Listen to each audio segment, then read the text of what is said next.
my name is Bill Bradley. I'm an extreme endurance athlete.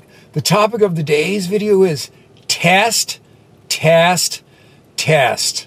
I'm up in International Falls, Minnesota on the Canadian border, the coldest spot in the continental U.S., the ice box of America, Frostbite Falls. Should I say any more? I have my 7th attempt at Arrowhead coming up, and I came up here early, like probably about 5 weeks before the race, 5 or 6 weeks before the race, to train up here in the cold and get used to, you know, try out different gear, different equipment, just how it goes in the cold. And one thing that I just tested was I put 3 water bottles outside here. The temperature was hit a low of minus 27 degrees last year. Last night, minus 27 degrees last night. It's been as cold as minus 48 degrees when I've been on the trail.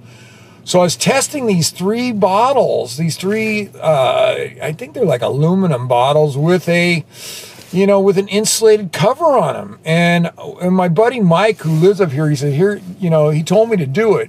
He says, before you get all sold on those bottles, and make sure they're going to work.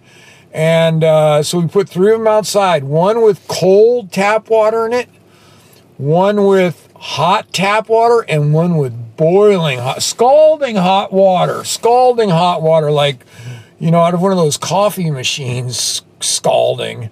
And I put them out in last night out on a chair behind the hotel room, and it dropped to like minus 27 degrees. And today, probably about, it might have been 18 hours, 16 hours, went out to test them, and I thought for sure the one with the scalding water would be still liquidy and everything, and were still drinkable, but all 3 of them were frozen, all 3 of them, because it dropped to minus 27 last night.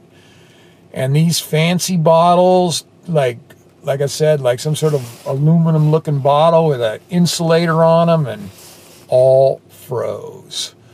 So I've been working with my friend up here, Mike, who lives up here. He's the guy who told me to do that.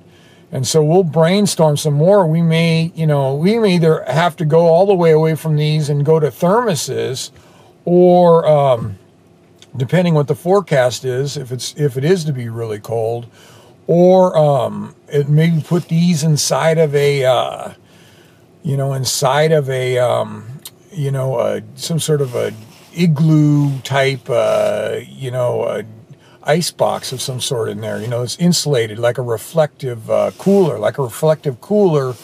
that keeps it warm instead of cold. So that might be another idea. I know Mike had talked about it, but I have to tell him that good idea testing, because they all froze. And if they would have frozen the race, I've been out. You just sit there dehydrated, because you can't if you can't use your water bottles, or you're sitting there and boiling snow and, making water from snow, which is all real time consuming for somebody like me who's going to be up against the cutoffs, or normally is up against the cutoffs. But anyway, test.